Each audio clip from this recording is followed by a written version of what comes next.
Bonjour à tous, aujourd'hui je vais vous présenter un tarot, un nouveau tarot, c'est le tarot divine. Donc c'est en anglais, c'est dans une petite boîte toute simple, c'est écrit la même chose de l'autre côté, c'est très simple comme boîte, il n'y a pas de livret. Avec ce jeu, il y a par contre un QR code pour pouvoir accéder sur internet aux informations. Alors, je vais vous montrer ce jeu, déjà, ce tarot. Il est blanc sur le côté, donc c'est neutre. L'arrière de la carte, ça donne ça. Ce qui est bien avec ce type de jeu, c'est au niveau de la taille. Moi, j'ai les grandes cartes, c'est joli, mais moi, personnellement, je préfère ce type de taille parce que c'est quand même plus facile pour mélanger les cartes. Alors, c'est assez mince, hein, c'est souple, donc ça se mélange quand même assez bien. C'est quand même plastifié comme carte. Donc, je pense que c'est le genre de carte qui tient quand même bien dans le temps. Voilà, je vais vous faire maintenant la présentation. Ici, nous avons le fou. En somme, ce sont des cartes qui sont basées sur des contes et légendes. Le magicien. Ici, nous avons la prêtresse qui fait penser à Jasmine de Aladdin. Ici, l'impératrice. Là, on retrouve la Vierge de Guadalupe. Donc, vous verrez quand même comme ça plusieurs cartes qui vont vous renvoyer à des personnages connus au niveau des dessins animés. Au niveau des contes, ici c'était l'hiérophante. Là, ce sont les amoureux. Le chariot, mais je trouve que c'est pas mal. Ça change, puis c'est une question d'adaptation comme à chaque fois. Là, c'est l'ermite. La roue de fortune. Ici, nous avons la force. Le pendu.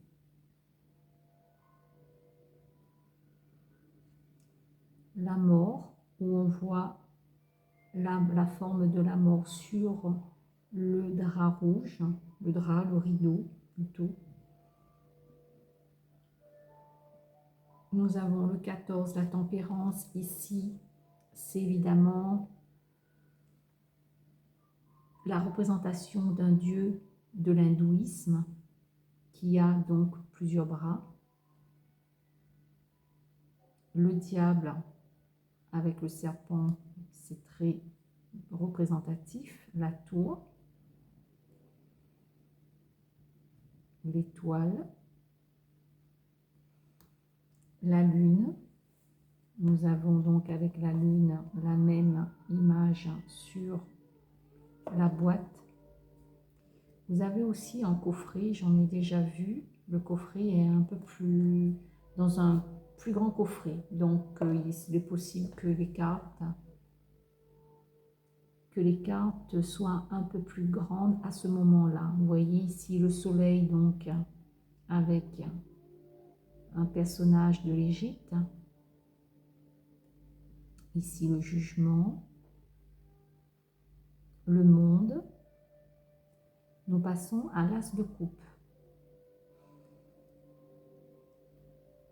Le 2 de coupe, le 3 de coupe, le 4 de coupe, le 5, le 6, le 7,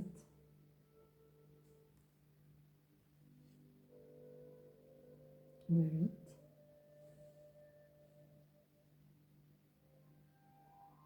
le 9, le 10, le page,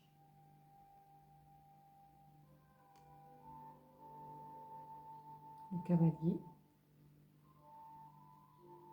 la reine et le roi de coupe.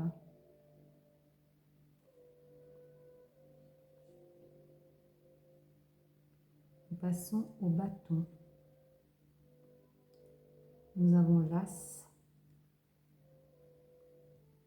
le 2, le 3,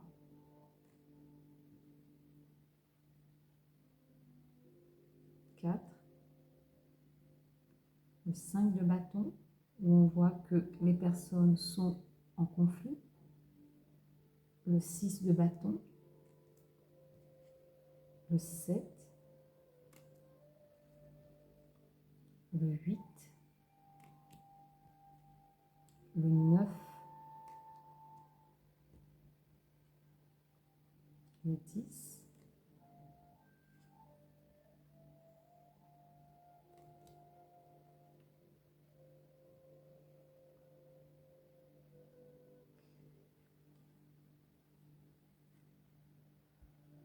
ici c'est le page, cavalier, le bâton, la reine de bâton et le roi de bâton. Nous passons avec les deniers, l'as de denier.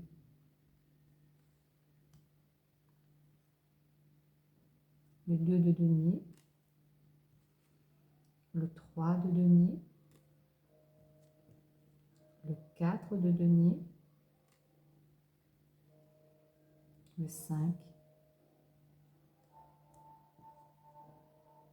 le 6,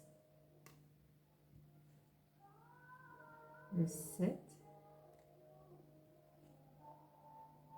le 8,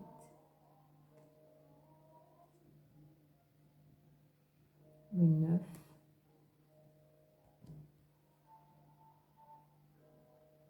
le 10, page de denier,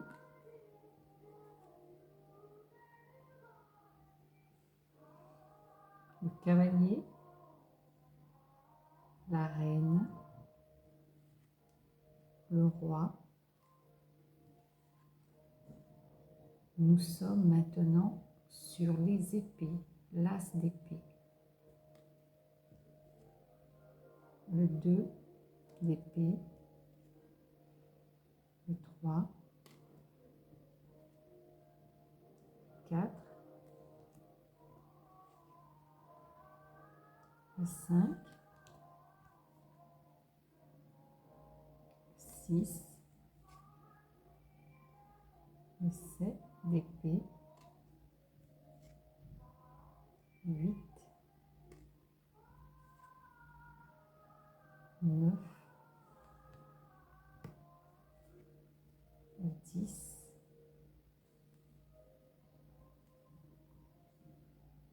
le page,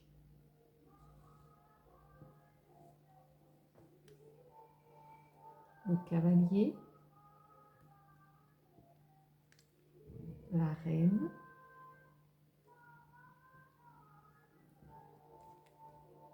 et le roi. Voici pour donc la présentation de ces cartes.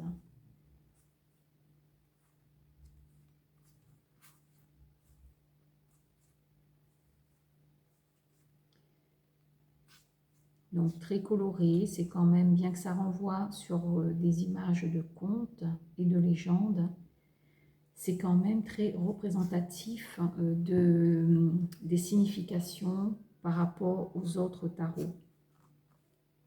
Et ça, c'est le plus important, parce que quand c'est complètement décalé, bon, c'est plutôt perturbant, ce qui n'est pas le cas ici, même que ce soit des personnages de contes, nous retrouvons quand même une symbolique qui est quand même très facile à comprendre et à traduire. Donc voilà, sur ce, je termine la vidéo et je vous dis à bientôt. Au revoir.